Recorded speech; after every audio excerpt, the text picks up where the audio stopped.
Hey everyone, welcome to version 9.0.2 release video. We're here to talk about some really exciting new features like live screen capturing, active and idle timeline view, and so much more. With me today is Alex Ferguson. So he leads our technical support team as well as myself. I'm Ryan. I'm the sales and accounts lead here at CurrentWare. We're going to get into version 9.0.2, which was released to GA on January 25th, 2024.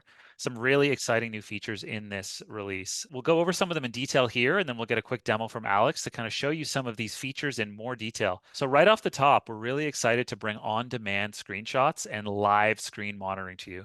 So what this will do is basically allow you to remotely view employee screens, take real-time screenshots on demand, and you can combine it with like trigger-based and interval-based screenshots for complete coverage.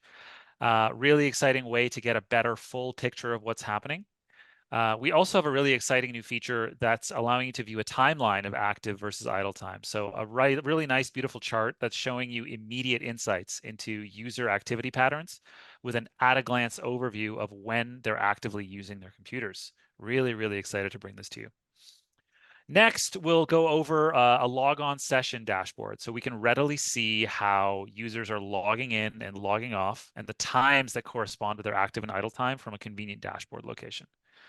Next, we'll pop into a view showing us the last used apps and websites. So you can view each user's last access time for a specific app or website for greater insights into recent activity, but also giving you really good clarity into when apps that are being licensed are actually being used.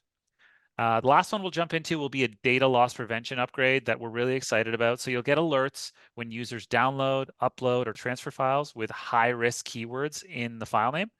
And then you can see what downloads and uploads have been blocked based on your security settings. Also, really excited to bring the ability to whitelist specific company-issued keyboards and mice. There's so many more performance enhancements that we're bringing to you and quality of life upgrades that we're bringing in more. So we're excited to jump in. Alex will jump into a demo now and show you some of these features in action. Take it away, Alex. Starting off with the new features, we're going to be taking a look at on-demand screenshots and live screen monitoring. This will allow users to quickly remote into their employees' machines and get a real-time view of what they're actively working on. To access this new feature, you will click into a user's account within BrowseReporter and select the new Live Capture feature on the top right-hand corner of the screen. Once connected, you will be able to see exactly what your employees are working on at that exact moment. So as you can see here, Alex is on YouTube. If he has multiple monitors, you can cycle between these two monitors. And if you see something that needs to be taken a picture of, you can quickly take a screenshot. This feature can be clicked once per second, so you don't miss anything. Next up, we're going to be taking a look at our new active and idle timeline view. Once selected a user's account within BrowseReporter, you can now scroll down to view the new timeline view. This will give a user a better understanding of how active their employees have been throughout the day or whatever the reporting period set was. Take note that we do set idle time by default to 5 minutes of no keyboard or mouse movement, and everything after that will be accumulating idle time. You can always change this within the settings, but from here you can get a very good idea of how active and idle your users have been throughout the day. Another new feature that's been added is the new Login Sessions dashboard. To view this, you'll simply need to go to BrowseReporter, select the Dashboards option, and select the new Login Sessions tab on the top of the screen. Once this has been selected, you can select the time frame, as well as how many users you want to see. We will get a few different things from this information. We will get to see each user, the first login time, the last log off time, the total session time, and of that time, how each session was spent. We are also going to be tracking their total time, and of that total time, how much of it was active time and how much of it was idle time. Next up, we're going to be taking a look at our last used applications and website data.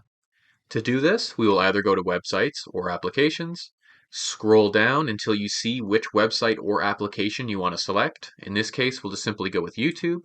You will click into it, and now within the activity log, you can now see when the last time a certain user or group used this website or application.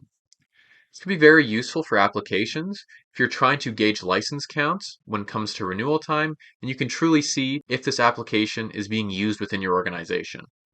Lastly, we're going to take a look at our new data loss prevention upgrades. To start, through device permissions, we now have the ability to limit and restrict human interface devices, such as keyboard and mice, or microphones, speakers, items such as that. In the event that we want to set keyboard and mice to no access, we can run exclusively from an allowed list, so only these devices will function. Another upgrade is that AccessPatrol now has new alerts within the email alerting function that can be configured to trigger when users download, upload, or transfer files with high-risk keywords in their file names. And lastly, we now have the ability to log blocked file transfer attempts. AccessPatrol's activity log on the very bottom of the dashboard will now have the ability to report what files have been blocked/allowed based on the security settings across your CurrentWare suite. Really appreciate you all taking the time to spend with us today. If you'd like more information and want to check out the full release notes, we'd love for you to go to currentware.com/support/release-notes. If you're ready to upgrade, you can check out currentware.com/support/upgrade. Interested in learning more about CurrentWare? If you're not a customer, reach out to us at sales@currentware.com. And if you are a customer and you have any additional questions, you can always reach us at support@currentware.com. Thank you all so much for joining us and have a great rest of your day.